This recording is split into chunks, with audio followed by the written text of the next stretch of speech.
Bueno, agradecerles a todos por estar aquí el día de hoy, los que están viendo eso también en sus casas, en sus computadoras, en diferido.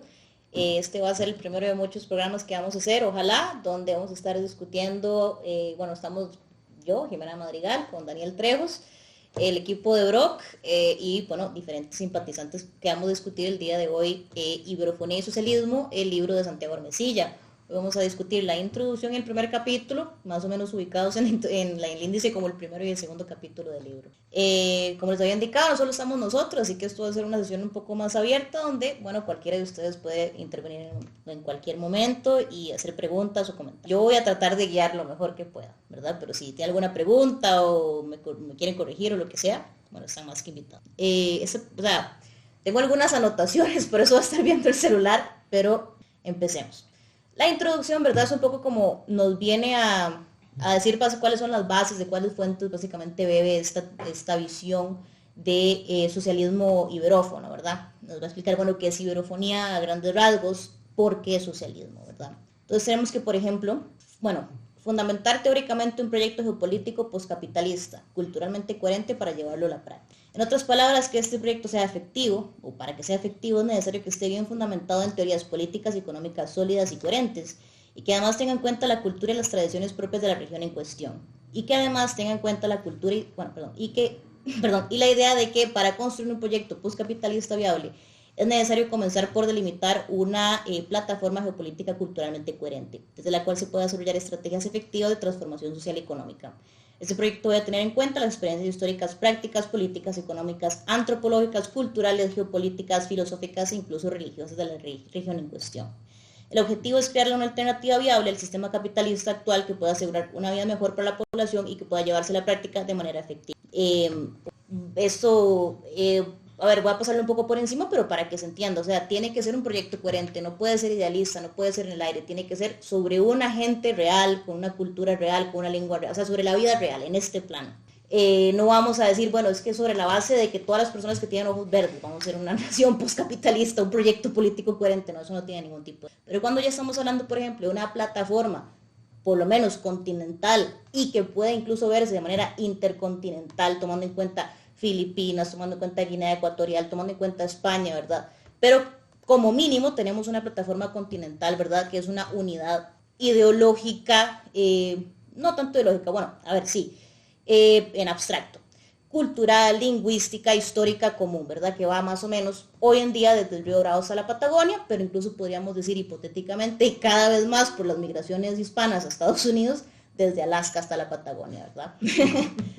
Bueno, y precisamente esta cultura de la que estamos hablando, por ejemplo, tiene raíces grecorromanas y judeocristianas. Y también lo podemos ver estas raíces en el mismo socialismo. Mucha gente dirá, bueno, es que el marxismo es eurocéntrico y demás. Bueno, yo no diría que es eurocéntrico ni eurofílico en ese sentido, pero definitivamente pues es producido para y por europeos, ¿verdad? ¿Y por qué para? Pues porque para el momento que escribe Marx, perdón, pero ¿dónde más se había expandido el capitalismo a ese nivel, ¿verdad? De poder. Vamos a pedir que escriba sobre Marte, ¿verdad? Sí, exactamente, ¿verdad? Entonces, además, no solo que escriba sobre Marte, o sea, literalmente está hablando del efecto de la revolución industrial, ¿verdad? Las relaciones sociales de producción capitalistas, ¿verdad? Ni siquiera en toda Europa se han desarrollado. Hay una cuña, y eso es lo importante también de lo que menciona, ¿verdad? De un proyecto postcapitalista. Cuando habla del postcapitalismo, realmente lo que está diciendo es lo que dice Marx. El capitalismo ha sido una de las revoluciones más grandes a nivel mundial, ¿verdad? El desarrollo de las fuerzas productivas, el mejoramiento del nivel de consumo que ha conllevado también al mejoramiento de la calidad de vida, digamos, a nivel global. Por supuesto ha ido de la mano de mucha esclavitud, de mucha miseria, de mucha explotación, pero no puede ser comparable con, digamos, lo que existía previamente. Entonces, por eso es que cuando se propone un postcapitalismo, lo que se hace referencia es justamente lo que está haciendo, por ejemplo, China, es desarrollar a través de las fuerzas productivas, gracias al capitalismo, un proyecto que lo que venga es a superar digamos, modo de producción. Entonces, esto se diferencia entre estas, digamos, izquierdas que han venido antes, que son anticapitalistas, ¿verdad? Que de alguna manera quieren imaginariamente volver a un periodo donde no existía, ¿verdad? Las comunas anarquistas, donde todo el mundo es feliz y no comen carne ¿verdad? Porque hay paz, bueno, eso no es lo que se está proponiendo. Y mucho, autogestionadas. sí, las comunidades autogestionadas. Realmente no se quiere eso. No se quiere eso. Lo que Sí, se quiere es... casi que son felices con los pequeños feudos. ¿Por qué? Bueno, le acaba de hacer el toque, porque son ideologías reaccionarias.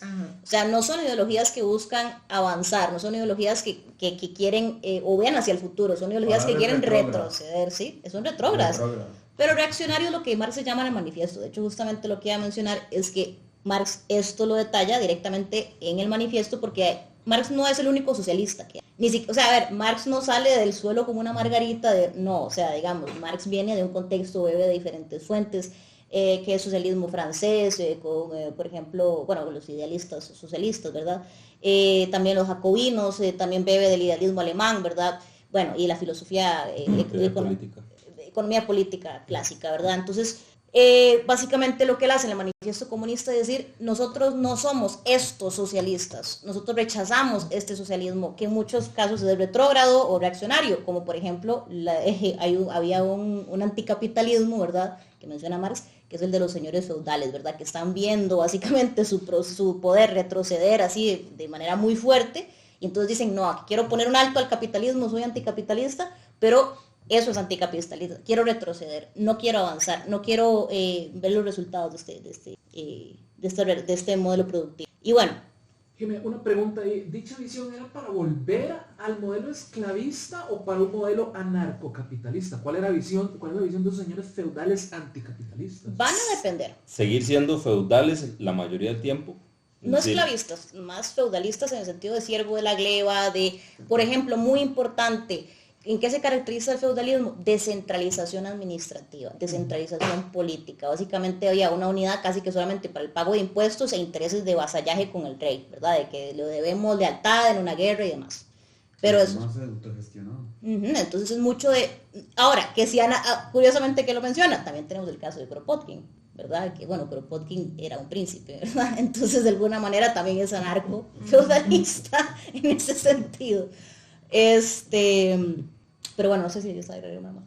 No, es eso, digamos, lo que buscaban estos señores, digamos, los socialismos que describe Marx, manifiesto, en el caso, por ejemplo, del socialismo feudal es justamente regresar al modelo feudal, es decir, impedir el avance del capitalismo, por eso son anticapitalistas. No quiero que el capitalismo avance, entonces me quedo con lo... Sí, vendríamos a hablar de los reaccionarios de la época. Claro, o los conservadores de la época. Por ejemplo, en el periodo de la revolución zarista, de la revolución rusa, digamos, el bando zarista era conservador, en ese sentido de derecha, pero también era anticapitalista porque muchos de los sectores que apoyaban al zar, lo que buscaban era frenar el avance, digamos, no solo de una revolución, sino también conservar el modelo feudal que tenía. Entonces, de alguna manera son anticapitalistas, no socialistas. Eso es, continuamos entonces. Dice, asimismo el autor destaca, o sea, Santiago destaca que aunque Marx ha sido uno de los autores más influyentes de las ideas socialistas, no es el único modelo posible de socialismo. Bueno, repito.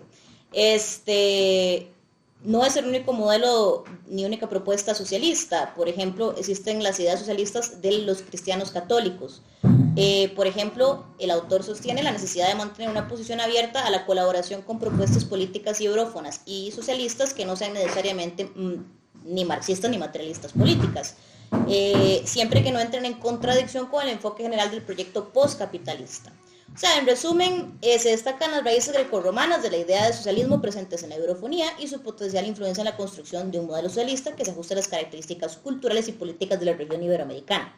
Aquí parece una pequeña cuña, yo me imagino algo similar a poder ver cuáles en español e incluso los ejemplos de nuestra historia, de nuestros filósofos, por ejemplo el caso de los jesuitas, ¿verdad?, en diferentes misiones en la conquista de América, donde han tratado de hacer una suerte de modelos socialistas, como algo así lo que hizo Owens con sus mini fábricas y ciudades fábricas en Estados Unidos, por ejemplo, ¿verdad?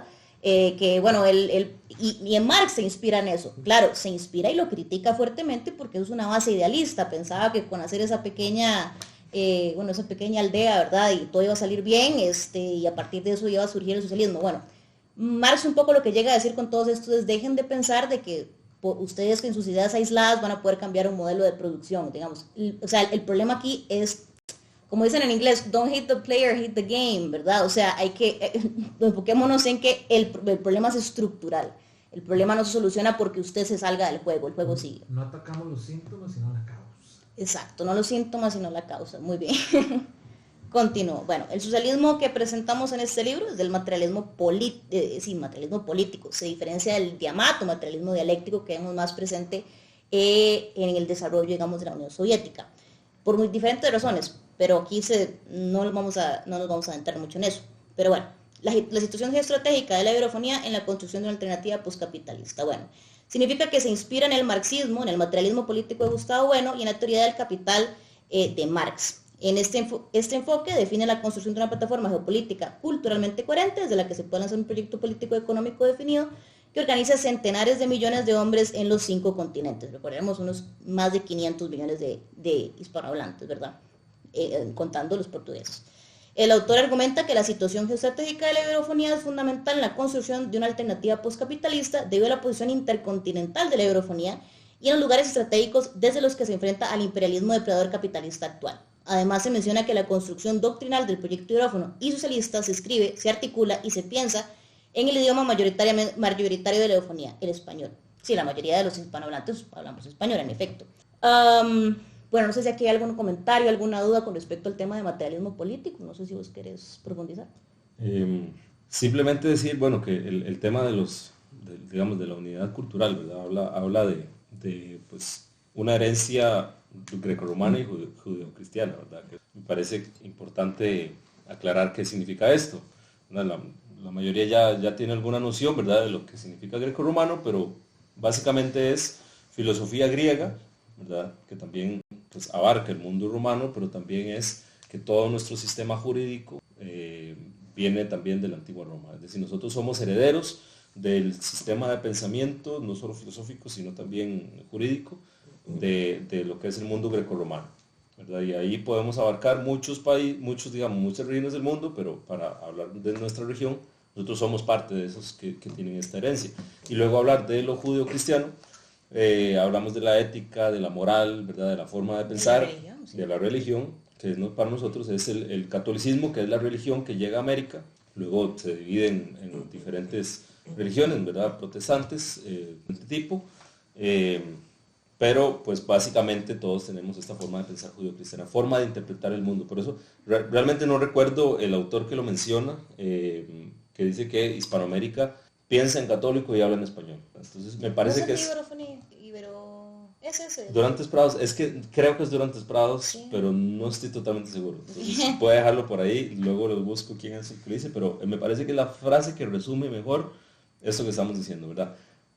Greco, romano, judío, cristiano, bueno, resumirlo en, hablamos español y pensamos en católico. De hecho, perdón que me meta, desde mi visión, y ahora que lo mencionas, el rasgo cultural es sumamente importante, porque para nosotros que estamos dentro de este ámbito y podemos entenderlos, creo que uno de los mayores retos que tenemos es cómo vendemos esto a las grandes masas. Si las ideas marxistas han encajado bien en China es por un rasgo cultural, porque ellos tienen arraigados a la cultura este tipo de conceptos que no están tan arraigados al latinoamericano, nos hacemos llamar, ¿verdad? Por ahí, ¿verdad?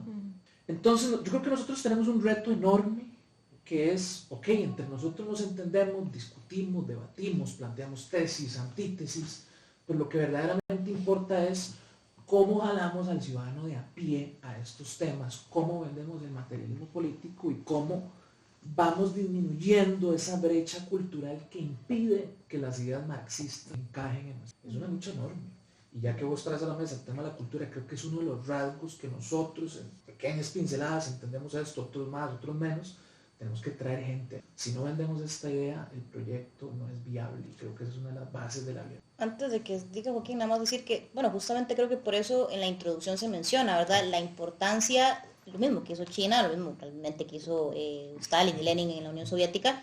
O sea, tiene que ser un proyecto profundamente conectado con las raíces, digamos, culturales para enfocar todo, porque ahí va la religión, la cultura, la idiosincrasia, la comida, o sea, que realmente se ajuste a nuestro estilo de vida y a nuestro destino común, a nuestra misión como pueblo iberoamericano. Adelante.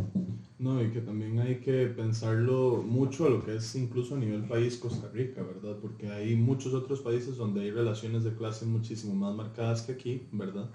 En donde justamente uno visiblemente puede incluso ver ya aspectos de servicialismo, aspectos de diferenciación de clases, ¿verdad? Que son muchísimo más profundos, digamos. Una especie de castas en la India. Por ejemplo. Y que, digamos, eso en muchos sentidos tiende a ser mucho el motor de ese impulso revolucionario. En Costa Rica, digamos, por las mismas instituciones maravillosas que hemos tenido. Veo Figueres. Media todavía. Sí, hay mucha clase media todavía y hay acceso a muchas cosas que la mayoría de los países latinoamericanos y incluso podríamos decir que hasta España no tienen, o por lo menos no se ha desarrollado de la manera en que Costa Rica lo tuvo desarrollado en un cierto momento, ¿verdad? También hay algo muy importante con lo que has dicho vos, por ejemplo, el tema de transformar y conservar, digamos, en términos filosóficos, me llama muchísimo la atención, ¿verdad? Porque siempre está esta idea dentro de esta izquierda progre, ¿verdad? Esta izquierda infantil de transformarlo todo, quemarlo todo, ¿verdad? De volver a empezar de cero. Eso primero es imposible y segundo es estúpido. ¿Por qué? Porque bueno, es un chiste, ¿verdad? Entre economistas, que dice todos los economistas están en desacuerdo en lo que hay que hacer, pero están de acuerdo en lo que no hay que hacer. Por ejemplo, quemar todo para volver a empezar, todos estamos de acuerdo en que eso es algo que no se debe hacer.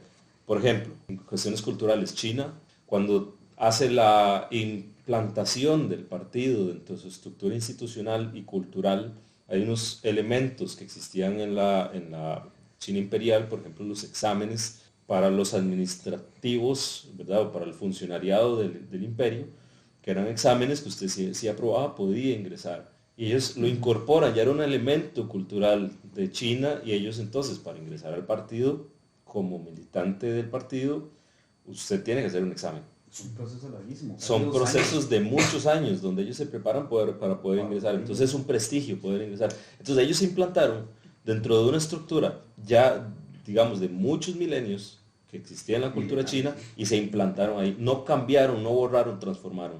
Entonces nosotros, al analizar la cultura latinoamericana, ¿qué podemos nosotros? O sea, ¿qué queremos conservar, pero diferente? Eso es lo que nosotros tenemos que empezar a analizar. ¿Qué elementos de nuestra cultura latinoamericana nos gustan y que nosotros decimos, esta puede ser mejor, pero hay que transformarlo? Eso es lo que me parece que ese es el reto más grande y más importante que tenemos de frente. Bueno, voy a hacer una pequeña quilla para cerrar este punto y pasar al segundo capítulo, ¿verdad? Del libro. Que, bueno, tomando Costa Rica de ejemplo y un poco lo que había dicho también el compañero, el caso de Figueres me parece muy interesante, ¿verdad? Porque, bueno, hace una revolución armada, nacionaliza la banca, bueno, destruye el capital financiero, bueno, a ver, empieza una suerte de reforma agraria que no se completa, pero sí podemos hablar de que genera una nueva clase, no solamente media, ¿verdad?, donde se profundizan todas las garantías sociales del gobierno anterior, ¿verdad? La Caja Costarricense de Seguro Social deja de ser un privilegio del Valle Central y se extiende a todo el país, elimina el ejército, ¿verdad?, sabiendo lo que significó después el ejército para el mismo Jacobo Arbenz unos años después, para toda Hispanoamérica en los siguientes 2 décadas, ¿verdad? Entonces, en realidad podemos hablar de que hizo, o sea, pero a ver, estas reformas vienen en el manifiesto comunista, o sea, no va a entender, y él logra venderlo como una revolución democrática social, ojo, una revolución socialdemócrata, eso no existe porque esa es la gran diferencia en el siglo XX entre socialdemócratas y comunistas, ¿verdad? La vida armada. Entonces hace una revolución socialdemócrata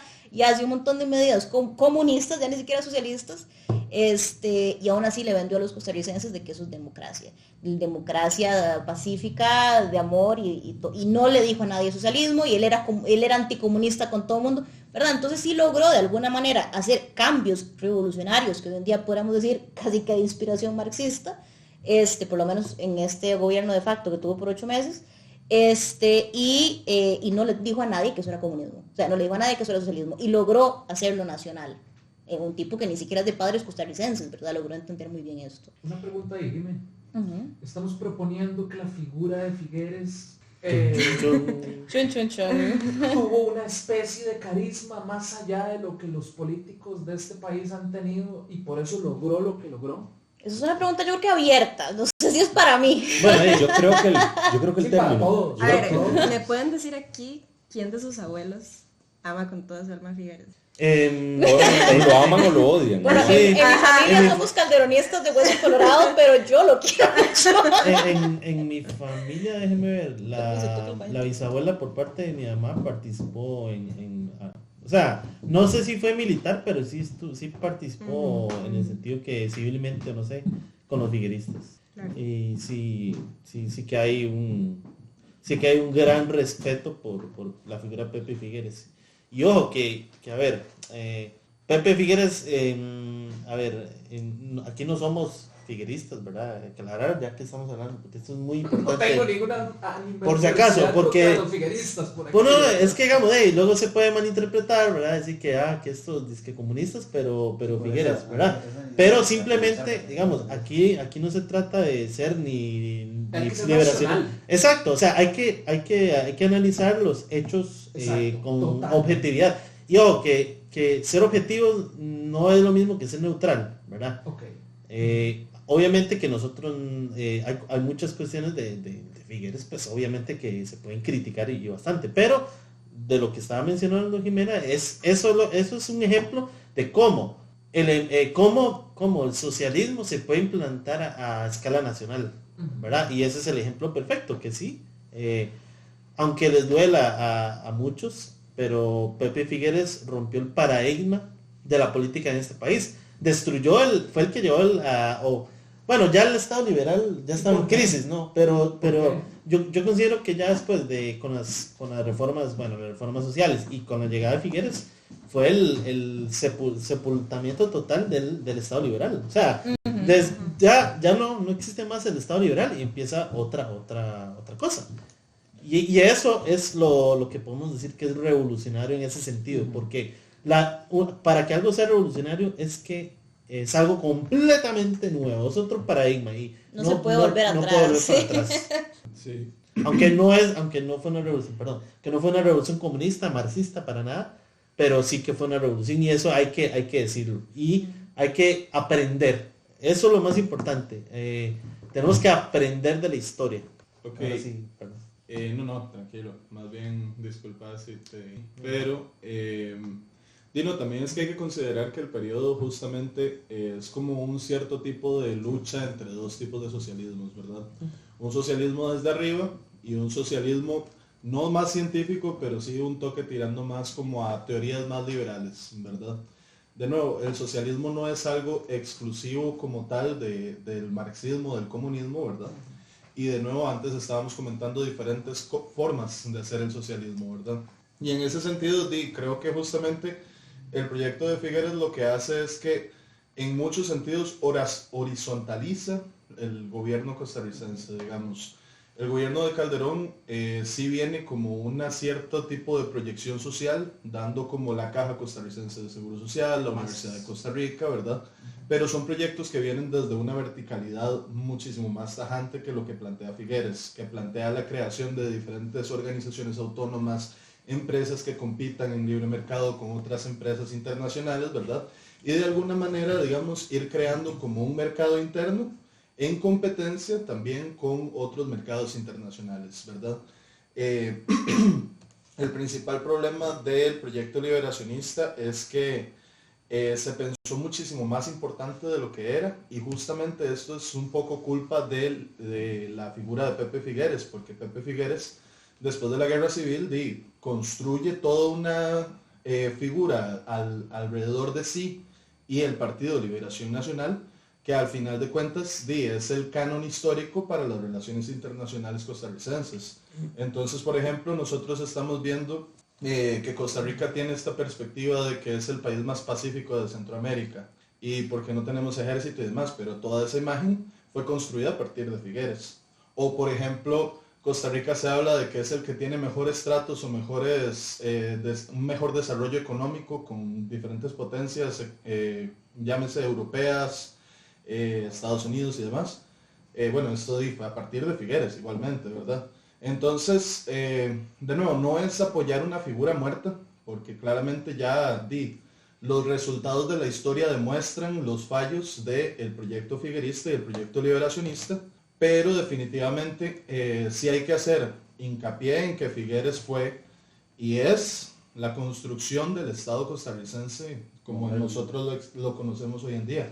No hay ninguna figura, digamos, en la historia de la política costarricense de tal relevancia como Figueres.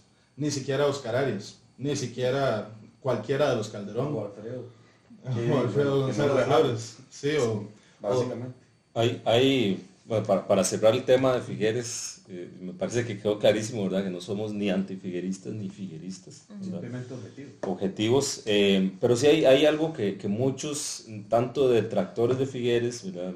Principalmente la izquierda, ¿verdad? El anticomunismo de Figueres, ¿verdad? Es lo que marca a la izquierda, y luego también los que lo aman, ¿verdad? Cuando se les habla de que él era un socialista, pegan brincos, ¿verdad?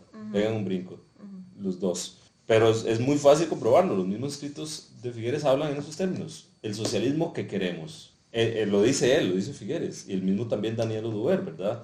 En su discurso inaugural del Congreso Ideológico del 73, si no me equivoco, pues habla explícitamente, citando a Marx, citando a Lenin, citando el socialismo que está construyendo liberación nacional. Entonces, claramente no era marxismo lo que estaban haciendo ellos, no era comunismo lo que querían, pero ellos estaban trabajando con una idea de un proyecto socialista. Entonces, esos son los elementos que nosotros pues analizamos con la cabeza fría, ¿verdad? Objetivamente, y por eso es que nosotros a veces utilizamos a Figueres como ejemplo, porque Figueres es un hecho, es como Perón en Argentina. Es un hecho. No es su enemigo, es un hecho. No es un, ¿verdad? Sí, no es su enemigo, Perón no le hace daño, ya está muerto. Figueres no le va a hacer daño a ustedes, ya está muerto. Pero es un hecho, y no solo eso, sino que es un hecho fundacional en el Estado costarricense de la Segunda República. Excelente. Bueno, vamos a continuar para que no se nos vaya todo el rato hablando de Figueres. Ok, el primer capítulo básicamente, incluso se nombra Iberofonía, concepto, desarrollo histórico, derrota y subordinación a la estructura moderna capitalista. Y de eso se trata el capítulo. A ver, ¿qué es la iberofonía?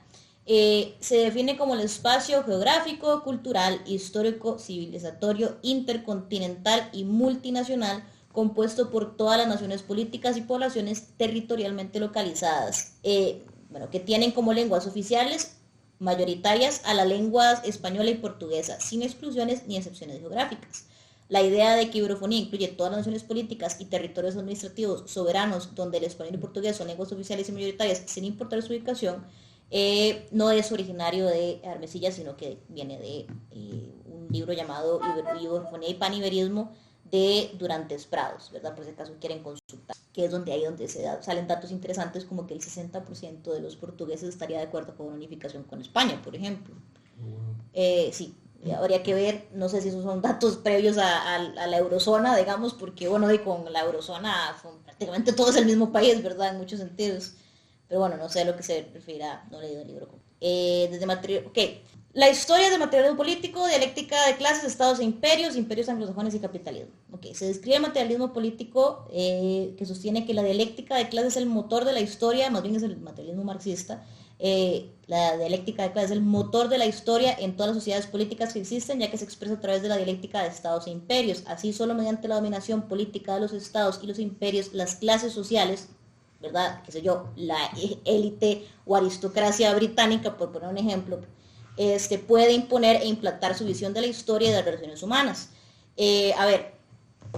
Esto realmente es bastante fácil de entender y de hecho se desarrolla más durante el capítulo, que es, esta noción, que no es del todo cierta, pero digámosla como una idea guía, una idea base. La historia la hacen los vencedores, ¿verdad? ¿Y quiénes son los vencedores? Los vencedores, los que ganan. ¿Y qué significa eso? En la historia, en la política, normalmente ganan territorio, colonias en caso de los imperios depredadores, ¿verdad? Ellos logran poner su huella en la historia. Una sociedad que no logra expandirse, que no logra imponer sus ideas, que su lenguaje incluso puede hasta perderse en el tiempo, o que su impacto es muy limitado localmente, normalmente son sociedades que no pueden imponer su visión de la historia como visión hegemónica. Ahora, obviamente hay que entender que todo está en grises, ¿verdad? Todo es blanco y negro. En efecto, la historia más bien nos da cuenta de muchísimos casos donde son las víctimas los que son las grandes fuentes. Por ejemplo, el caso del código ese florentino, por ejemplo, que es posterior a la conquista de México, pero, describe los terrores de los indígenas, ¿verdad? Mucha gente incluso se basa en eso para poder hablar de la leyenda negra y demás. ¿Y por quién está escrito? Por indígenas, publicado y promocionado por quién? Por los españoles, irónicamente. Entonces, básicamente, ¿qué el motor de la historia es la dialéctica de clases? Sí, pero, a ver, solamente un británico, porque, por así decirlo, la élite británica que logra consolidarse como la clase dominante, ¿verdad? Frente a los trabajadores, ¿verdad? Eso no es suficiente para poder conquistar la India, ¿verdad?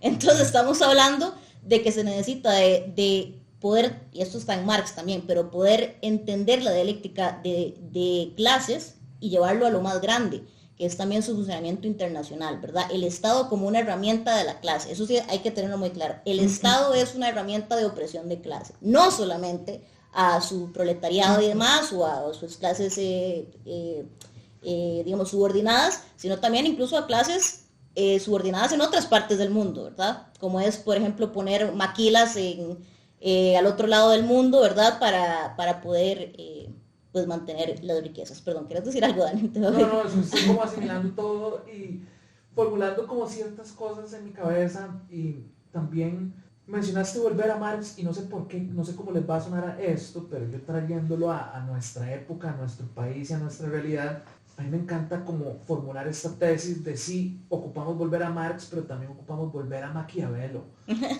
para vender estas ideas a las personas que no les encaja bien en la cabeza por su cosmovisión del mundo, del país en el que vivimos. Ocupamos utilizar la mente maquiavélica, y no en un sentido negativo, ¿verdad? Sino en un sentido de poder llegar a ellos. Porque la gente está en TikTok viendo bailes, viendo todo ese tipo de cosas. ¿Cómo llegamos a ellos? Esa es la idea. Muy importante. Bueno, hace algún tiempo habíamos tenido unos cursos de formación, ¿verdad? En la historia de la filosofía, pero también no solo viendo como la linealidad, sino el pensamiento. Y habíamos visto a Maquiavelo, ¿verdad? Y los rasgos principales de Maquiavelo es cómo llegar al poder y cómo conservarlo. Eso es lo único que le importa a Maquiavelo. ¿Cuál es la estructura social, política y económica a la que nos enfrentamos? ¿Cómo la conquistamos y cómo conservamos el poder una vez hemos llegado, ¿verdad? Entonces me parece que es muy importante eso, decirle a la gente que tenemos un proyecto para mejorar. Yo creo que es lo fundamental, porque cuando usted le viene a la gente sin absolutamente nada, solo con una idea muy bonita, ¿verdad? Muy idealista, la gente va a decir, sí, pero y si sonar mejor me quedo con lo que tengo, muy académico, que tirarme al vacío con lo suyo, resistir. ¿entiende? Entonces una idea muy aterrizada y muy consolidada, yo creo que puede ser como la clave, decirle a la gente lo que hizo Bukele. Bukele leyó perfectamente lo que el pueblo salvadoreño necesitaba. Hartos de las maras, les dijo, voy a eliminar a las maras, punto. Ese es mi objetivo, ¿verdad? Y lo cumplió y lo logró. Por eso la gente apoya y quiere a Bukele, ¿verdad? Porque les dio un objetivo y les dio un camino como país. Dijo, El Salvador ha estado por décadas dando vueltas en círculos, no es nadie, es un país que está consumiéndose a sí mismo. Vamos a salvarlo, rescatarlo entre las cenizas y darle un propósito como país, y un propósito a la gente y un futuro a la gente. Y lo está haciendo, y por eso la gente lo apoya tanto en El Salvador. Bueno, entonces yo creo que destacar de Bukele también su apoyo, o que él ha dicho públicamente que él está muy a favor de una unión centroamericana, ¿verdad? Sí. Y digamos, de ese tema, hablando de que divididos en países tan pequeños, ¿verdad? Porque somos 5 países, ¿verdad? O sea, realmente, ¿cuál va a ser nuestro impacto geopolítico si llegamos a consolidar un proyecto país Costa Rica? O sea, no va a tener mucho alcance, ¿verdad? Entonces, la idea también es como volver a eso, o sea, volver también a ver cómo nosotros desde nuestras condiciones, no solo de país, sino de región, cómo incluso podemos formar una alianza centroamericana para que nuestro proyecto a nivel regional tenga sentido, ¿verdad? Entonces, yo destacaría eso mucho de Bukele, ¿verdad? Bueno, para relacionar todo eso con el tema de la dialéctica de Estados Imperios, bueno, entonces sí, el motor de la historia, o sea, aquello que produce los grandes cambios a nivel histórico, los grandes cambios en los modos de producción, cómo se pasa la esclavitud, el servilismo, a la dinámica capitalista trabajador, ¿verdad? Bueno, eso se da a través de los, se llama? La lucha de clases, ¿verdad? O sea, cuando se logra imponer una clase sobre otra, un poco incluso abstraído de la misma dialéctica del amo y el esclavo, ¿verdad? Que el esclavo realmente puede liberarse, tiene que pues, dar todo, ponerlo todo en la línea, por así decirlo, hasta su vida, buscando esa libertad y luego logra imponerse, ¿verdad? Como un amo. Lo que pasa es que en esa dialéctica obviamente genera otros esclavos, ¿verdad? Entonces, para poder traerlo a por qué nos importa estos conceptos dentro de la eurofonía, especialmente cuando decimos de dialéctica de estados e imperios que tiene esta relación, digamos, a nivel macro, a nivel internacional. Bueno, pues por lo que dijo un poco Raquel, somos un país súper pequeño. Veamos el caso de Cuba, por ejemplo. Bueno, Cuba es más grande que Costa Rica y tiene doble de población, ¿verdad? Y tiene un lugar estratégico en el Caribe. Nosotros también. Pero entonces uno dice, ¿por qué un país? O sea, imagínense que en Costa Rica hagamos una revolución el día de mañana. Así, digamos que convencemos a todo Costa Rica está convencido de que lo mejor puede ser la revolución, en el mejor de los casos. Pues resulta que tenemos un país muy pequeño, no tenemos la fuerza para enfrentarnos a otros grandes imperios de la zona, porque somos el patio trasero de Estados Unidos. O sea, no tenemos soberanía real para ni siquiera en el gobierno y con las armas poder aplicar un modelo productivo que uno diga ese es el modelo socialista que quiero. Tampoco ni siquiera, o sea, imagínense el caso de Figueres, por ejemplo. Y yo quiero reformar el mercado de Costa Rica, quiero tener nuevas relaciones de producción, vamos a tener medidas cepalinas como la sustitución de importaciones. Pero es un país muy pequeño, que no tiene hierro, no tiene petróleo, no tiene muchos recursos naturales que son necesarios para toda industria. Entonces, cuando uno habla de por qué, por ejemplo, se desmadra el imperio español, por qué se balcaniza, bueno, pues porque como imperio británico yo quiero esos mercados son totalmente cerrados. Y si fueran solo un país, imagínense, solamente Centroamérica, pongámosle que van a ser un país chirrisquitico, pero hipotéticamente digamos que somos un país Centroamérica. ¿Me sirve realmente que el paso de mercancías del Pacífico y del Atlántico esté controlado por un gobierno centralizado? ¿O me sirve que esté fragmentado en las 7 repúblicas, vas todo el centro del Caribe, ¿verdad? O sea, me sirve más que esté fragmentada la autoridad, ¿verdad? Para poder yo imponerme. ¿Para qué? También para que entonces la deuda me la pague cada país, ¿verdad? Entonces ya ahí se incrementa, ¿verdad? No me la pague todo el país en conjunto con una banca centralizada, no, ¿verdad? Me lo paga cada paísito por aparte. Entonces los tengo a todos, ¿verdad? En la mano. Entonces por eso nos importa el tema de la dialéctica de clases, porque no es suficiente hacer una revolución en un país pequeñito. La importancia, o sea, no se hace nada con una revolución si no se tiene soberanía, ¿entienden? Entonces, por eso es que estamos hablando de la dialéctica de estados e imperios, porque si no tenemos un imperio hidrófono socialista, los cambios que se hagan van a ser muy mediocres y muy fáciles de quitar. O sea, el caso de Arbenz, por ejemplo, ni siquiera estaba planteando una revolución socialista, y así de fácil los gringos le hicieron un golpe de estado y en cuestión de días, salvo Chile, la misma cosa, en cuestión de días ya era otro gobierno. Y solo por hacer una simple reforma agraria, solo por eso. Solo por meterse con las empresas gringas. Y él llegó al poder, convenció a todo el mundo, tenía el poder popular y eso le pasó, ¿verdad? Entonces no es solamente convencer, es entender que nuestra idea, más allá incluso del control político de un país, va hacia la unidad hispanoamericana. Mucha gente le llama patriagrandismo, mucha gente le llama latinoamericanismo. Yo personalmente creo que podemos incluso verlo más allá. El tema de la hispanidad es que está en 5 continentes, ¿verdad? Y dentro de esos retos, Jimmy, ahora que lo mencionas, no sé, ¿qué opinan ustedes? Me atrevería a señalar que es Costa Rica el país más dependiente del imperio anglo dentro de esta región, en términos económicos. No. Bueno, dentro de nuestra región diría que Belice, si cuenta como país. Es que Belice pertenece a la Commonwealth. Nosotros es parte de la Commonwealth, que eso es otro elemento, ¿El ¿verdad? mismo Panamá? Porque Belice es reclamado, bueno, yo digo que es territorio guatemalteco. Decimos que es Lo que de pasa es Guatemala. que cuando eso se lleve a, digamos, efectos prácticos, nos estamos enfrentando a la Commonwealth, ¿verdad? Entonces, pero bueno, digamos que nosotros somos unos de los más dominados financieramente por el FMI y el Banco Mundial, ¿verdad? Estas instancias internacionales, ¿verdad? Financieras, yo creo que si a alguien tienen agarrado, perdón la palabra, por los huevos, es a Costa Rica. Mucho Bueno, más sí. que Honduras, No mucho es- más que a Nicaragua. No mucho es más casualidad que que tenemos un presidente que estuvo en el Banco Mundial. también, Exacto. por ejemplo.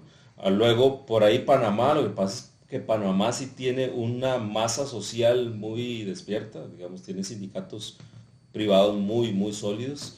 Entonces sí, yo diría que puede ser, en algunos términos sí somos pero no diría que estamos tan plegados como el mundo anglo, como estamos plegados al mundo financiero global. Sí, de hecho, bueno, Costa Rica es uno de los puntos a través de los cuales se ejerce más bien este proceso de dominación sobre la región, ¿verdad? O sea, por ejemplo, yo podría decir que incluso nosotros de alguna manera casi que mantenemos a raya a Nicaragua, ¿verdad? O sea, qué tanto puede hacer Ortega, qué tanto no puede hacer Ortega, qué tanto le es permitido por Estados Unidos y su aliado que está justamente ahí, ¿verdad? Entonces, en ese sentido también, sí, es un poco difícil decir que nosotros somos pues dependientes, porque es que es una dependencia más regional, es una dependencia en el hecho de que bueno, y todos los demás países producimos básicamente lo mismo. Si uno ve las estadísticas del comercio, de hecho, solo Panamá y Costa Rica tienen una producción tal vez un poco más diversificada, y no es una producción verdaderamente diversificada, sino que estamos hablando de excepcionalidades. Entonces, eso significa que estamos todos los países de Centroamérica y algunos del Caribe compitiendo por los mismos mercados de horticultura, por ejemplo, Sí, o de es agronomía. una locura, es una locura. Bueno, es parte de la eléctrica de imperios también, porque vamos a repetir, que yo prefiero que tengamos un mercado unificado centroamericano que pueda competir, o los ponemos a competir entre ellos por precios, para que vean cuánto baja el café, cuánto baja el banano, ¿me va a entender? O sea, son de verdad es ponernos a nosotros a competir, cuando de por sí ellos, desde sus instancias internacionales, o a la hora de aplicar política externa, política económica externa, nos toman en cuenta como una región. El mismo el TLC no era solamente con Costa Rica. Costa Rica fue el último en firmarlo, pero era todo Centroamérica, por ejemplo. O sea, estamos hablando de que somos objetivamente una región, se nos aplica política como región, pero no somos un país. ¿Qué sería más fácil? ¿Dominar Costa Rica o ir dominando Alajuela, Heredia, San José? ¿Me entienden? O sea, yo siento que nosotros tenemos, a pesar de que yo entiendo que seamos patriotas, ¿verdad? Yo creo que hay que superar esta visión y entender una cosa básica. No somos países de verdad. Ya, esa es la base de esta discusión. No hay soberanía. No somos países, de verdad no hay soberanía. De hecho, me Pues, parece... perdón, adelante, adelante. no, adelante. Cerrando la idea que siempre he tenido este concepto de que, para mí inclusive, y es doloroso decirlo, Costa Rica es una base de operaciones liberal. Pero es que es Yo diría relativo. que ese papel ahorita lo tiene Argentina.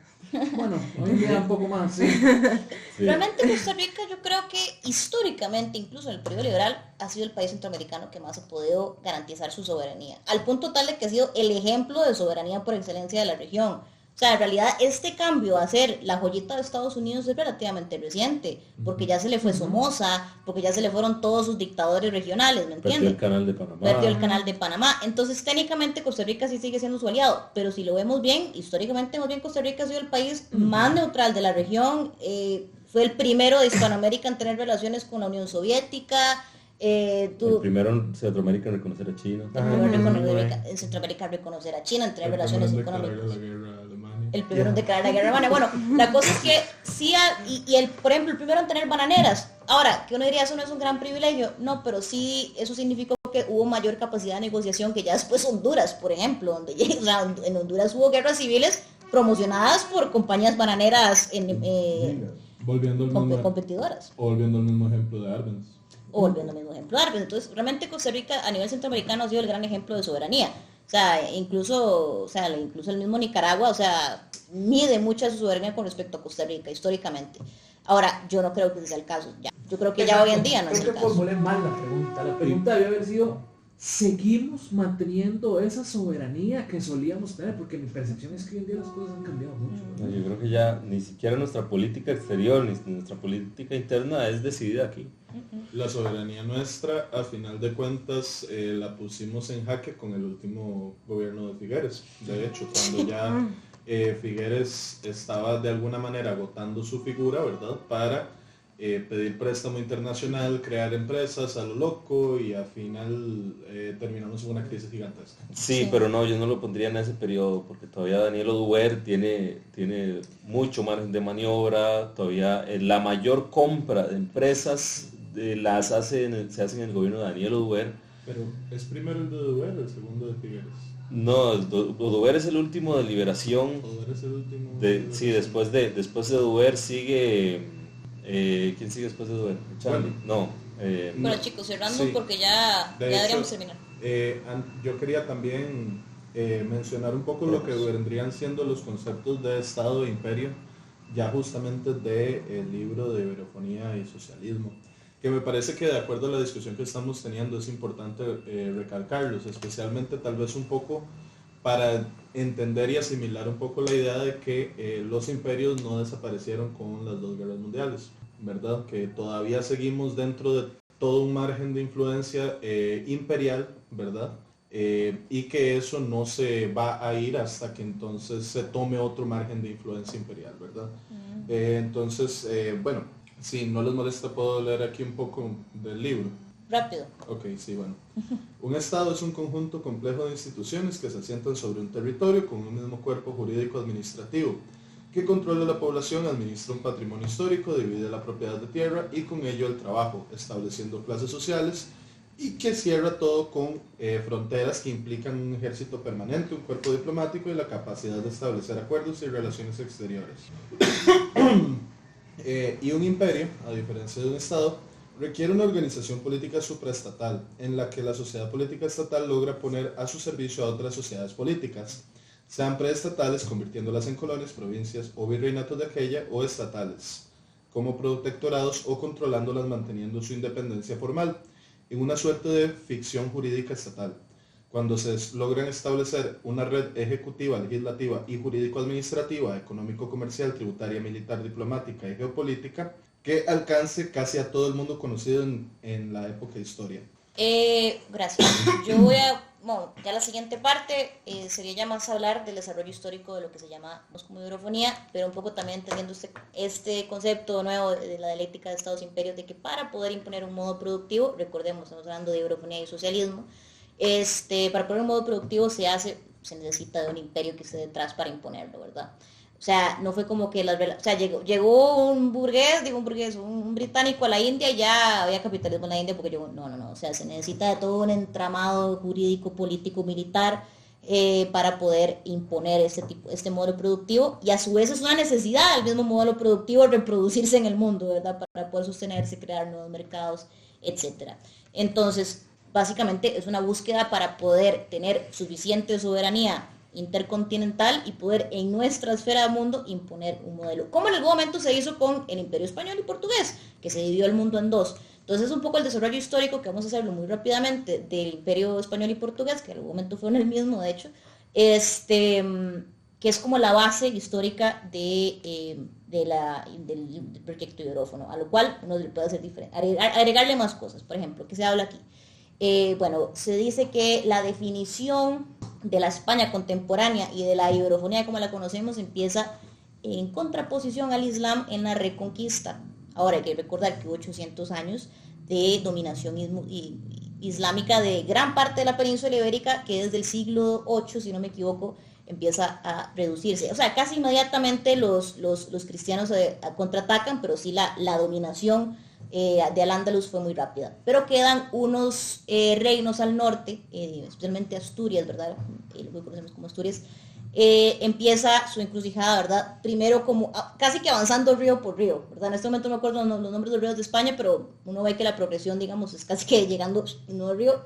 Entonces, ¿qué nos dice esto? Que esa expulsión del Islam, de alguna manera, no solamente inicia la conformación histórica de España contemporánea y demás, sino que vemos que este proceso histórico termina hipotéticamente, 1492 con la expulsión de los musulmanes, ¿no? de los reyes musulmanes de Granada, ¿verdad? Entonces, ahí ya se consolida el dominio del Imperio Español. En el libro ya entran más detalles sobre, las diferentes, las dinastías, ¿verdad?, que componen los diferentes reinos de León, de Castilla, de Aragón, ¿verdad?, como cada una influencia culturalmente ese tema de la iberofonía. Pero bueno, sabemos que más o menos empieza con Covadonga, ¿verdad?, con Pelayo, y termina aproximadamente en 1492 con los reyes católicos, ¿verdad?, que ellos asumen esta empresa histórica que ya desde hacía como 100 años se había un poco detenido. Casi que habían dicho, bueno, Granada se queda ahí, ¿verdad? Un reino tributario y pare de contar. Pero bueno, ellos terminan de consolidar la península ibérica. Curiosamente, el mismo 1492, Colón llega a América. Entonces, sí, había terminado la conquista, la reconquista de todo, pero la gente, la forma de vida que trajo 7 siglos, ¿verdad? De reconquista, especialmente marcados de nuevo por ese tema de la conquista de Granada, justamente en este contexto. Entonces ahí están los hombres, ahí está la cultura, ahí está la forma de vida, de frontera. Eso significa eso, que la forma de vida de estos caballeros era de literalmente expandir la frontera, me asiento, expando la frontera, me asiento. De hecho, por ejemplo, Pedro Alvarado, la familia de Alvarado, es originaria de Extremadura, ¿verdad? Eso es el puro norte, en Cantabria. Pero vemos que terminan, perdón, no es Extremadura, es Secadura, en Cantabria. Y se ve que antes de que vienen a América, ¿dónde viven? En Extremadura, justamente al sur de España. Entonces vemos de que hay un recorrido de estas familias de asentarse conforme van conquistando territorio. Entonces esa forma de vida continúa. Por ejemplo, ¿qué son los hidalgos? Que muchas veces hablamos de los hidalgos son, pues sí, de familias nobles, pero sin dinero. Sin tierras. ¿Por qué? Porque la mayor parte del patriarcado, que muchas veces se habla del patriarcado, ¿verdad? Como el culpable de todos los males de la humanidad, pues resulta que tampoco era para todos los hombres. Normalmente, creo que Galicia era un poco diferente, pero bueno, en el caso de la mayor parte de la península ibérica, solamente el mayor se quedaba con todas las tierras y con todo el dinero, ¿verdad? Entonces los hijos segundones tenían que buscarse la vida. Claro, la reconquista y luego la conquista de América representa la forma de vida de estos caballeros, ¿verdad? Que dicen, bueno, no heredo nada, no heredo títulos, no heredo tierras, pero heredo suficiente capital económico y político para meterme en un barco y cruzar el Atlántico, ¿verdad? Entonces así es como el mismo, lo dicen los historiadores, el mismo espíritu, por así decirlo, la reconquista lo vemos en la conquista de América. Es que, a ver, se detienen en 1492 en España y empieza en 1492 en América. Con mucha más fuerza, obviamente, a partir de 1519 con la conquista de México, ¿verdad? Que ya es la conquista del territorio continental, porque los primeros años fue el Caribe, ¿verdad? Lo que conocían los españoles. Lo que conoció Isabel de Castilla fueron las Antillas, para que tengamos una idea. Pero bueno, entonces, lo que básicamente nos dice el libro es que este periodo de conquista, podemos ver que termina, o reconquista, termina realmente en 1580, ¿verdad? Porque se continúa a través de la conquista de América. Entonces no solamente tenemos que la reconquista es, por así decirlo, la base histórica de la nación española actual, sino que la conquista de América es la base histórica de la civilización hispanoamericana hoy en día, ¿verdad? Entonces vemos que viene del mismo proceso. Y ahí nos hermana muchísimo. O sea, aquí no lo dice el autor, pero me parece importante señalarlo. ¿Por qué es que España es diferente al Imperio Británico? Porque en muchos sentidos es un imperio generador a diferencia del imperio depredador de los británicos. Pues porque los británicos responden al modo de producción capitalista. Es un imperio moderno. Es un imperio, post-revolución industrial. El imperio español es un imperio que nace del bajo medievo, con instituciones bajo medievales, donde por ejemplo la misma encomienda, ¿verdad? Que muchas veces se utiliza como para hablar del poderío español en América y demás, la encomienda se aplica por primera vez en la reconquista en España, en la península ibérica. Entonces vemos que hay una continuación de todo tipo de instituciones y demás. Entonces las relaciones sociales de producción para 1492 son bajo medievales, casi que feudales. Es cierto que en América se evitó el feudalismo, pero bueno, casi que feudales. Y el imperio británico respondía a relaciones sociales de producción capitalistas, ¿verdad? Yo llego, destruyo el mercado donde llego para poder meter mis mercancías, para así. El caso de Hispanoamérica pues responde a otro tipo de lógicas completamente, donde el tema de la evangelización, donde obviamente el tributo era muy importante, pero donde estamos hablando que era el quinto real, donde gran parte de eso se invertía, hubo una réplica de las sociedades españolas en América. Mucha gente diría, no, es que la diferencia es que éramos virreinatos y no colonias. Esos son discusiones formales que lo que termina es en puro corrección política. no es que no es Latinoamérica, es Hispanoamérica, no es que no es colonia, es virgen. Eso es irrelevante. Yo puedo argumentar que era una colonia perfectamente porque colonia viene desde el latín que significa asentamiento extranjero. Eso quita el hecho de que fuéramos absolutamente diferentes a los británicos. No, no le quita el hecho, el nombre no le quita el hecho, eso es nada más una formalidad, es el fondo. ¿Por qué? Porque nace de relaciones sociales de producción absolutamente diferentes. Lo que quiere decir que toda la sociedad respondía a intereses absolutamente diferentes. Para mí esa es la diferenciación radical. Y al final nos habla de lo mismo. Bueno, la imposición del capitalismo a través de el imperio británico, bueno, anglosajón, porque luego los gringos son una continuación de eso, ¿verdad?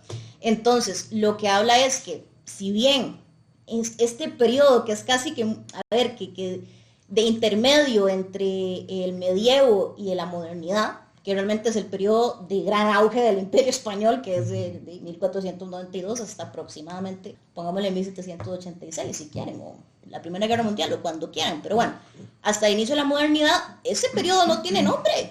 ¿Cómo se llama ese periodo? ¿No es medievo? No la baja edad media. No, porque ya para la Edad Media termina en 1492. Eso es, obviamente es un término, o sea, uno puede decir que este año termina, pero es el término general. Y la modernidad. y la modernidad empieza en el siglo XVIII.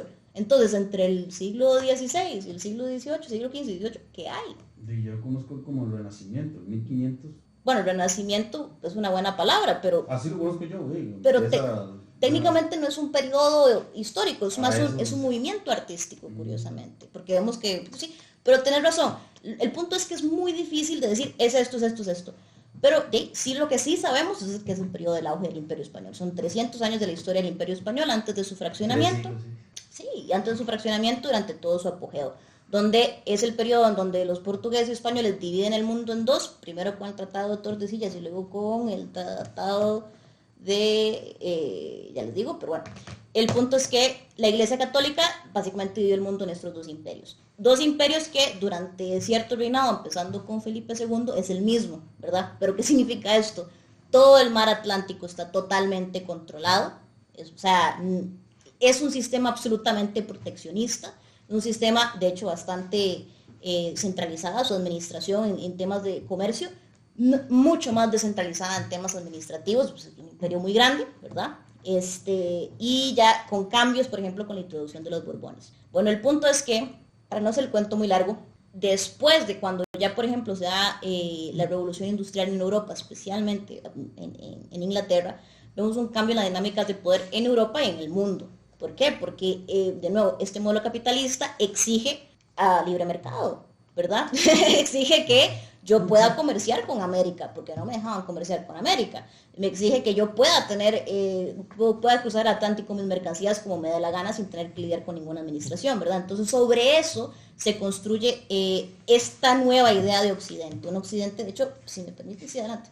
Hay un par de elementos, es lo que decíamos antes, digamos que lo que importa, digamos, de la historia no es saber fechas y datos, sino analizar procesos y cómo convergen muchas veces. Entonces, por ejemplo, dice Jimena, el Imperio Británico es un imperio que necesita mercados, un imperio capitalista propiamente, que nace de la necesidad del capitalismo de expandir sus mercados. Dice Hobsbawm que el capitalismo nace a través de tres elementos, y principalmente es la potencia británica nace así: el desarrollo del mercado interno, el control del mercado externo o de las rutas comerciales a través de la Armada Británica, y el proteccionismo. Eso es lo que le da el motor inicial al Imperio Británico para nacer. Pero ¿qué es lo que pasa? Que el Imperio Español está tratando de ponerse, como decimos aquí, ponerse al corte con el Imperio Británico, de competirle tú a tú, y viene en 1700 una familia que reemplaza a la familia gobernante anterior, que son los Borbones, que reemplazan a los Habsburgo en España, y los Borbones inician en lo que es 1700 a 1800, más o menos en esos 100 años, una serie de reformas, lo que se conoce como las reformas borbónicas, que son reformas al imperio, a la estructura tributaria, a la estructura comercial, a la estructura productiva, etcétera, que se van dando poco a poco. Y en unas de estas reformas lo que tratan es de recuperar los ingresos para la metrópoli, es decir, para la península. Que lo que hacen es prohibirle prácticamente a América, que había generado ya a partir de los 200 años anteriormente transitados, una autonomía muy fuerte, que España decía, si siguen así, bueno, la península decía, si siguen así, no van a necesitar prácticamente de la manufactura de la península, ellos solitos se las van a apañar solos. Entonces, ¿qué es lo que hace? Les prohíbe manufactura y les dice, ustedes producen materia prima, nos mandan la materia prima, nosotros la manufacturamos y les devolvemos los productos. ¿Qué es lo que pasa? Que esto es una burocracia que es incompatible con la facilidad de creación de nuevos mercados del Imperio Británico. Entonces, que además ellos eran los que necesitaban la manufactura y imponer materia prima a otros, ¿verdad? Entonces, estamos conectando estos eventos con hechos que pudieron llevar al fracaso de dicho imperio. Claro, claro, exactamente lo que estoy diciendo es que estos dos elementos coinciden porque, primero, España no puede suplir de toda, bueno, la península no, toda era España. La península no puede suplir de toda la manufactura que demanda un continente, que es América, es imposible. Entonces ya empiezan los mercaderes, digamos, ciertas élites comerciales americanas a quejarse y decir, bueno, me conviene más con los británicos, que me ofrecen tal cosa, la piratería movía mucho dinero. Entonces empiezan ya, digamos, estas reformas empiezan a generar descontentos que los británicos van a aprovechar para beneficiarse a sí mismos y empezar a fomentar los descontentos que van a dar a cabo en los intentos, digamos, independentistas. Entonces, como podemos ver, son dos procesos que están ocurriendo simultáneamente y que uno responde al otro y que al final los dos en el conjunto generan procesos históricos que son los que pues, nosotros ya hemos visto. Pero ese trasfondo es a lo que muchas veces no se nos explica en el colegio. Bueno, y además de todo, para poder imponerse como imperio, realmente garantizar su soberanía y la continuación de este modelo productivo que les servía a ellos, tenían que destruir el otro modelo imperial imperante, valga la redundancia, y eso es el que existía aquí. Pero podemos decir básicamente que los Borbones fue el principio del fin. Podríamos, no necesariamente, porque los Borbones también vienen a solucionar algunos problemas administrativos que generaron los Habsburgo. Entonces, su intención realmente es de recuperar un imperio que venía, digamos, de alguna manera, ya con ese término, no venía como en lo mejor, recuperan de alguna manera ciertos elementos, pero también estas reformas, a la postre, que no lo pueden ver en el momento que las toman, va a generar pues elementos negativos. Perdón, no, ya llevamos una hora, vamos a terminar muy rápidamente, nada más leerles que, por ejemplo, el mito de Occidente como justificador del modo de producción capitalista, el protestantismo como forjador del mito de la civilización occidental. Bueno, básicamente la modernidad industrial capitalista anglosajona y protestante se convirtió en la ideología hegemónica en el modo de producción, la modernidad industrial capitalista anglosajona y protestante se convirtió en la ideología hegemónica en el modo de producción capitalista. El mito de la civilización occidental es una idea que surge en el siglo XVI, que surgió de la mano del reformador protestante Martín Lutero y que sustituyó la idea de cristiandad medieval. El autor explica que el protestantismo fue uno de los principales forjadores del mito de la civilización occidental. La reforma protestante, el luteranismo, el calvinismo y el anglicanismo dieron lugar a la idea de civilización occidental y su expansión imperialista a escala planetaria. Además, el autor detalla cómo el protestantismo, la ilustración y la modernidad industrial capitalista anglosajona se convirtieron en la ideología hegemónica del modo de producción capitalista. Esta idea de civilización occidental tuvo un enfoque luego racista, donde se narra la maldición de Cam, por ejemplo, en el Génesis.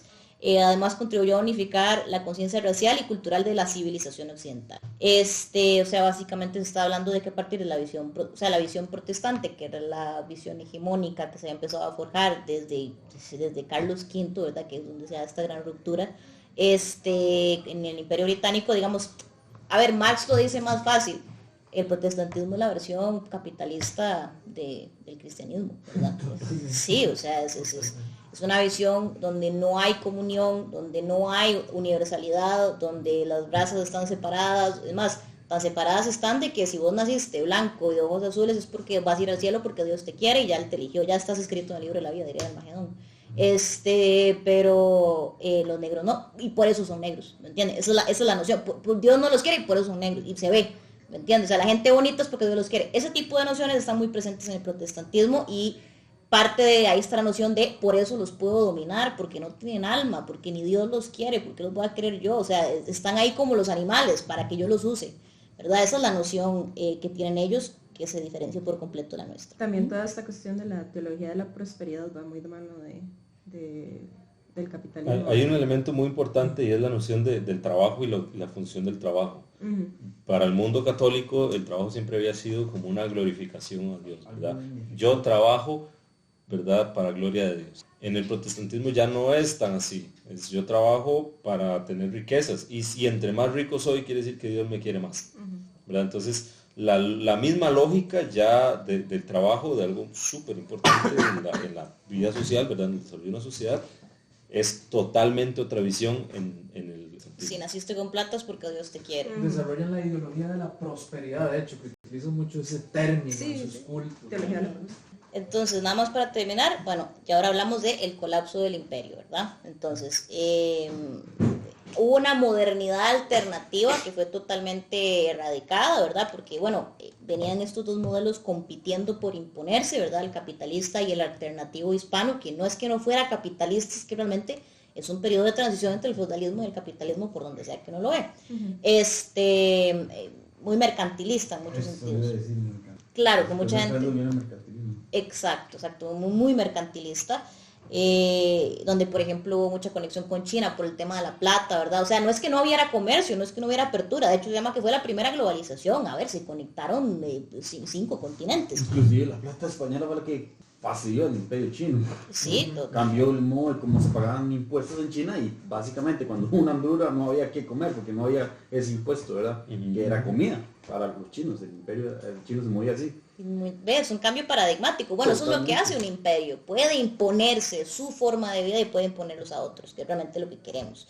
Si no hay imperio, no hay socialismo. O sea, Básicamente. sí, o es un socialismo así abortado. Bueno, y para terminar, ya vemos la subordinación de las naciones iberófonas en la estructura económica capitalista que los británicos y estadounidenses implantaron a nivel mundial. Es que, bueno, tras de que hubo muchísima mano, a ver, no solo fueron razones externas, también hay razones internas que acabamos de elaborar, que llevaban a la independencia.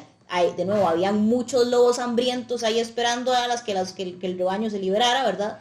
Y en efecto eso fue lo que pasó, o sea, no fueron los grandes amigos y aliados como se vendieron. A largo plazo, ¿qué podemos decir? Bueno, nos endeudaron a todas las naciones hispanoamericanas nos endeudaron. Primero nos balcanizaron, luego nos balcanizan, luego, digo, hipotéticamente nos balcanizamos nosotros solos, pero definitivamente nos endeudaron, destruyeron nuestros mercados también, porque por ejemplo se habla mucho de cómo se destruye los mercados artesanales de la India, pero aquí pasó exactamente lo mismo. Aquí había un mercado absolutamente cerrado, por ejemplo, para poder garantizarle a Costa Rica durante el periodo colonial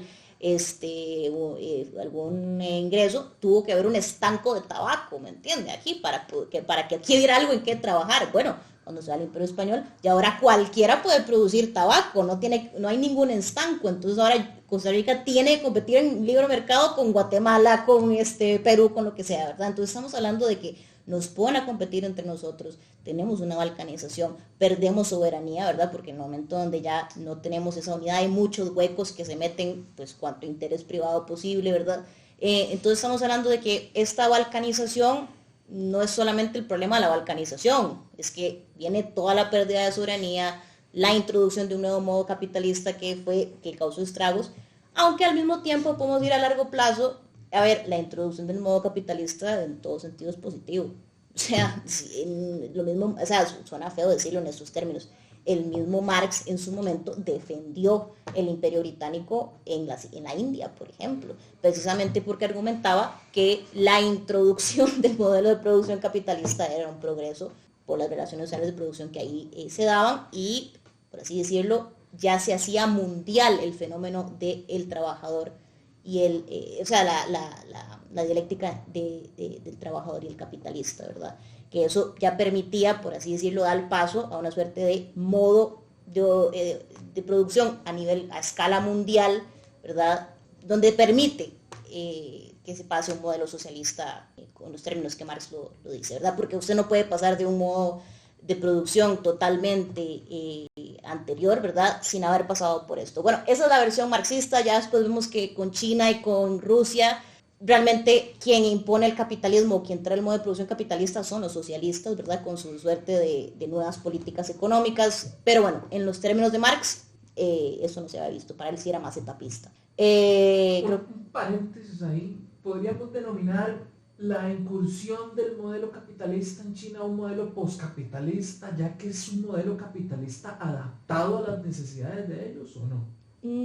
Yo argumentaría que no, más bien yo argumentaría que fue necesario el desarrollo de las fuerzas productivas capitalistas, claro, a través de un gobierno centralizado, ¿verdad?, de modo de transición, pero que, o sea, no es postcapitalista aún. En el mayor de los casos apenas está alcanzando los objetivos capitalistas que se habían trazado. Sino. Yo diría que su intención es postcapitalista. La intención es superarlo. Más aún no ha llegado ahí. No ha llegado ahí.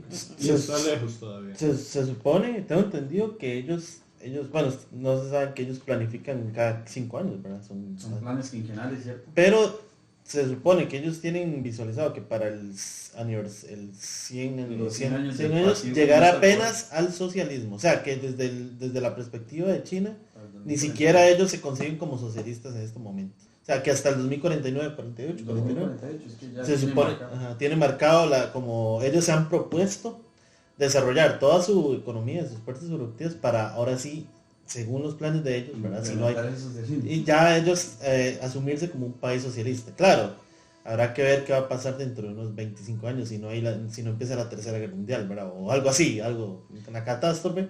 Pero bueno, ¿verdad? Entonces, para que veamos que sí, hablar de postcapitalismo todavía no tiene... Ni siquiera ellos. Sí, porque... Y a ver, la Unión Soviética fue postcapitalista. En muchos sentidos hubo una suerte para mí de que, bueno, a ver, continuaban las relaciones de producción capitalistas, aún existían trabajadores, y si aún existen trabajadores, hipotéticamente tiene que existir un capitalista, un patrón. Yo creo que nada más ese lugar lo tomó el Estado, pero la relación continuó, o sea, existían trabajadores aún. Bueno, no sé si eso se responde a la pregunta. Bueno, más o menos eso es la discusión, ¿verdad?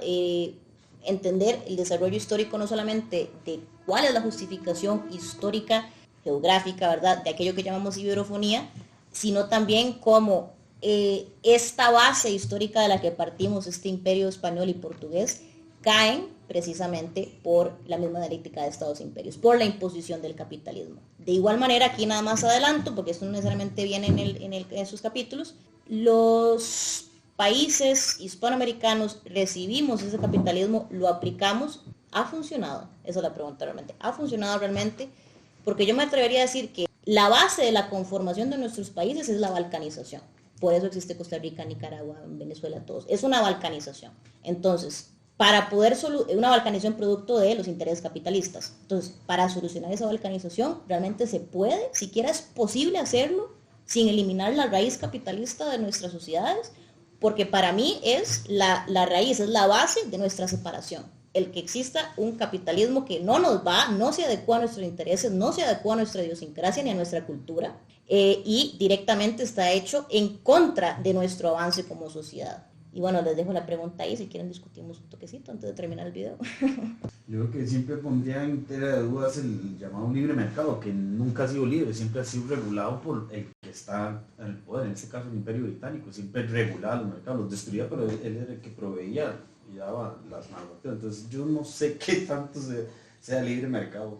Yo diría que nunca ha existido. Exacto, o sea, no es una ideología. Porque es lo que dice Hobson, la magia que creó el Imperio Británico fue proteccionismo, control por medios militares de la Armada Británica de sus rutas comerciales y sus enclaves y demás, y luego el desarrollo de los mercados internos conforme iban avanzando su imperio. Pero entonces estos tres elementos son los que hacen que el Imperio Británico llegue a ser imperio y que el capitalismo se extienda a nivel mundial, a nivel global. Pero siempre ha habido proteccionismo, y siempre ha habido proteccionismo para un lado para el otro, ¿verdad? Hay libre mercado para vos, pero hay proteccionismo para mí, siempre ha sido así, ¿verdad? Por ejemplo, la guerra de la Triple Alianza que destruye a Paraguay.